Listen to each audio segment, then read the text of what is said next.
जो राम को लाए हैं हम उनको लाएंगे। এবার বিজেপির ভোট ক্যাম্পেনিং এর অন্যতম স্লোগান ছিল কিন্তু এইটাই। আর ঠিক এই জায়গাতেই একটা বিরাট সমস্যা তৈরি হয়েছিল, যেটা অনেকেই বলতে চাইছে না বা বলছে না।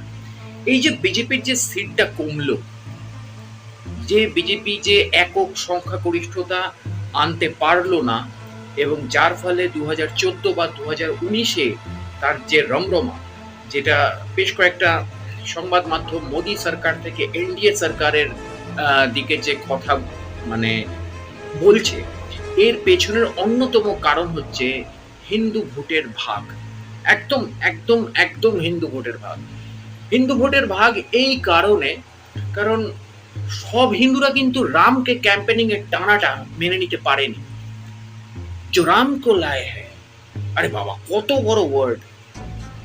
রামকে নিয়ে এসছে, হ্যাঁ, মানে এই ওয়ার্ডটার বাংলা করলে, বাংলা তর্জমা করলে এটা দাঁড়ায় যে রামকে এনেছে, আমরা তাকে নিয়ে আসবো।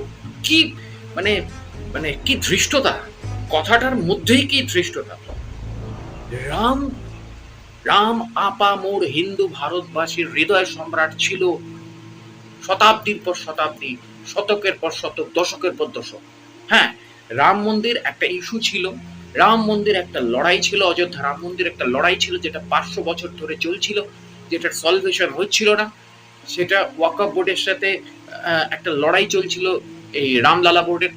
সেইখান থেকে দাঁড়িয়ে পরবর্তীকালে একটা সলভেশন হয়, এবং সেইখানে দাঁড়িয়ে ওয়াকফ বোর্ডকে অন্য জায়গায় জমি দেওয়া হয় অযোধ্যাতে।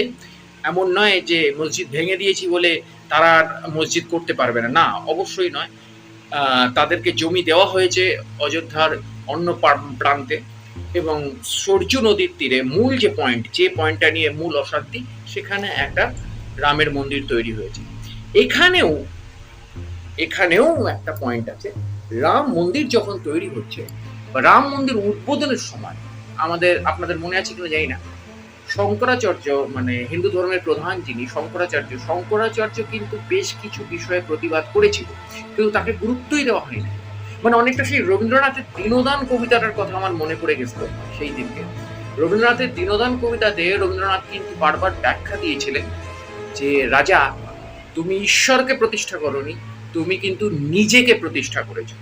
এবার এই নিজেকে প্রতিষ্ঠা করতে গিয়ে নরেন্দ্র মোদী ভুলেই গেছিল যে সনাতন হিন্দুদের মধ্যেও কিন্তু একটা সমস্যা তৈরি হচ্ছে, তাকে নিয়ে একটা অভিযোগ তৈরি হচ্ছে, তাকে নিয়ে একটা অভিমান তৈরি হচ্ছে, এবং যেটা তার ভোট ব্যাংকে প্রতিফলিত হলো, এবং যে কারণে অযোধ্যাতেই কিন্তু বিজেপি হেরে গেল, এবং উত্তরপ্রদেশে বিজেপির একটা পতন ঘটলো, এবং সমাজবাদী পার্টি, বহুজন সমাজবাদী পার্টি, এদের একটা উত্থান ঘটলো বহুদিন পরে। তো আলটিমেটলি বিজেপির অন্যতম এই ভোট ব্যাংকের দশের কারণ কিন্তু রামকে ক্যাম্পেনিং এ টেনে আনা। এটা উচিত হয়নি, এবং এটা আগামী দিনেও উচিত হবে না। যদি কেউ মনে করে যে আমরা রামকে টেনে আনবো, বা অনেকেই দেখি তো রামকে কেন্দ্র করে, ঠিক অনেকটা সেই দেবানন্দের একটা সিনেমা ছিল বিখ্যাত, সেই সিনেমাতে একটা গান ছিল, রামকে নাম বদনাম না করো। তো এক্স্যাক্টলি এটাই হচ্ছে মেন ব্যাপার। রামকে কেউ আনার ক্ষমতা অর্জন করেনি এখনো। রাম বিষ্ণুর অবতার, রাম প্রতিটা হিন্দু ভারতবাসীর হৃদয় সম্রাট। তো সেখানে দাঁড়িয়ে পুরুষোত্তম রামকে নিয়ে আনার মতন ধৃষ্টতার ক্যাম্পেনিং এবার আপনারা বন্ধ করুন। দ্বিতীয় পয়েন্ট হচ্ছে যে বিজেপি সংগঠন বরাবর সংগঠনের উপর জোর দিয়েছে, যে পার্টি বড় কথা, ব্যক্তি বড় কথা নয়, সেখানে এবারের বিজেপির ভোটটা সম্পূর্ণ ব্র্যান্ড মোদীকে কেন্দ্র করে হচ্ছে। এটাও কিন্তু বিজেপির ভোট ব্যাংক, মানে আমি বিরোধীদের ভোট ব্যাংকের কথা বলছি না, বিজেপির যেটা কোর ভোট ব্যাংক, মানে বিজেপির যেটা ফিক্সড ভোট ব্যাংক ছিল, সেইখানে কোথায় ধাক্কা লাগলো।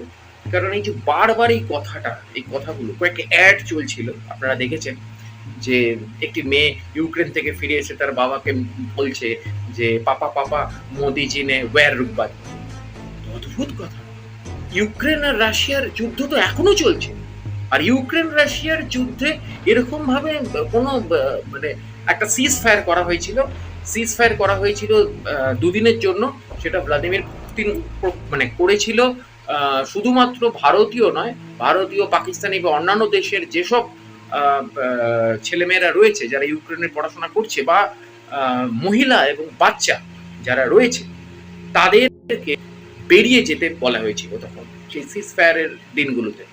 এবং ইউক্রেনের সেনাবাহিনী কোনোভাবেই কিন্তু সেই যে যারা বেরিয়ে আসছিল সেই ইউক্রেনের সেই যুদ্ধ বিধ্বস্ত অঞ্চল থেকে যারা বেরিয়ে আসছিল তাদেরকে কোনোভাবেই সাহায্য করেনি। এবং ইন্ডিয়ান সোলজাররা একটা সার্টেন পয়েন্ট থেকে তাদেরকে কিন্তু রেস্কিউ করেছে। এমন নয় যে তারা কিন্তু ওয়্যার ফিল্ডে ঢুকে কোথাও এয়ারলিফট করেছে বা কোথাও কোনোভাবে তাদেরকে তুলে এনেছে, না, এমনটা হয়নি।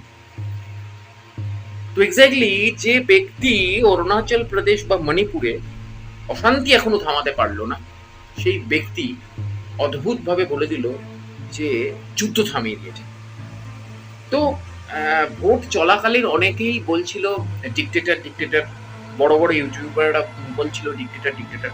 না, ডিক্টেটর ব্যাপারটা এমনটা নয়।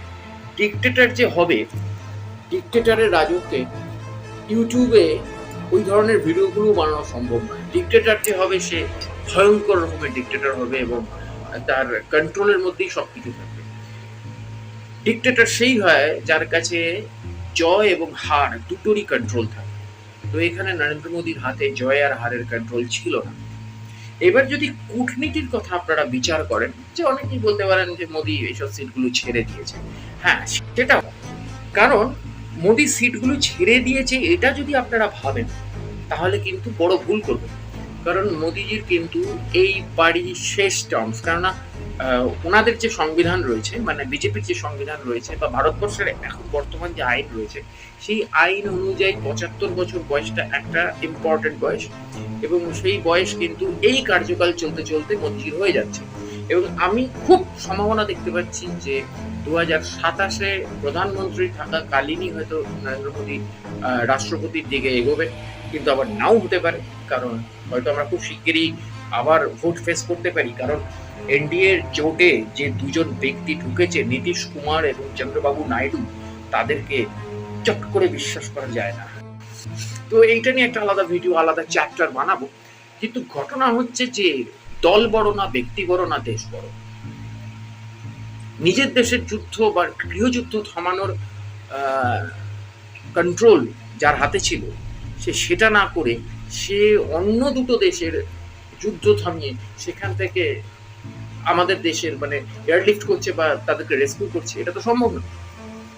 এই ধরনের ক্যাম্পেনিং বা ওই রামের যে ক্যাম্পেনিং, এইগুলোকে কেন্দ্র করেই কিন্তু আজকে বিজেপির সিট কমে গেল। এবং সিট মানে একটা হিউজ সিট, যেখানে ওই যে বারবার একটা কথাই বললাম, মোদী সরকার থেকে কোথাও একটা এনডিএ সরকার হয়ে গেল।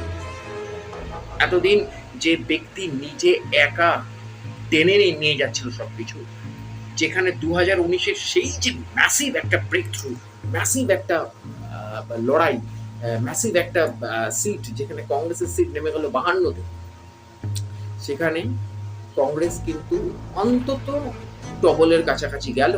এবং ইন্ডিয়া জোট তারা কিন্তু অনেকটা পজিশনে এলো যে যদি ওদিক থেকে নীতিশ বা চন্দ্রবাবু নাইডু কোনোদিনও চলে আসে, যদিও সেক্ষেত্রে ইন্ডিয়া জোটেরও ভরসা নেই, কারণ চন্দ্রবাবু নাইডু বা নীতিশ কুমারকে ভরসা করা আর মানে ঠিক আছে, এটা নিয়ে একটা পরে ভিডিও বানাবো ওনাদের পুরনো ইতিহাসগুলো নিয়ে, সে বিষয়ে আমি পরে আসবো।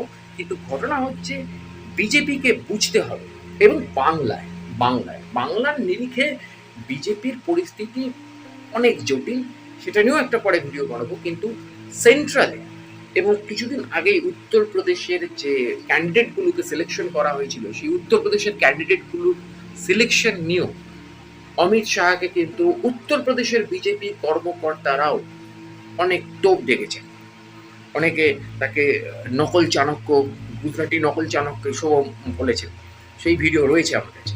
তো এক্স্যাক্টলি সেই জায়গা থেকে দাঁড়িয়ে বিজেপিকে এবার বুঝতে হবে যে এমন কোনো কথা, এমন কোনো ক্যাম্পেনিং করা উচিত হবে না যেটা ভারতবাসীর হৃদয়ে আঘাত লাগে। কারণ ভারতবাসী বা বাঙালি এরা খুব আবেগী জাতি তো, এদের হৃদয়ে আঘাত লাগলে এরা কিন্তু কাউকে ছেড়ে দেবে না।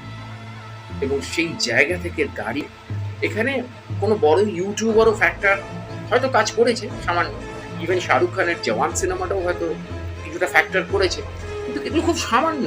বিজেপি নিজেই নিজের জালে জড়িয়েছে। নাম্বার ওয়ান রামকে ক্যাম্পেনিং এ টেনে এনে, নাম্বার ওয়ান হচ্ছে এই যুদ্ধ থামিয়ে দিয়েছি অন্য দেশের, তোমাদেরকে ফিরিয়ে এনেছি।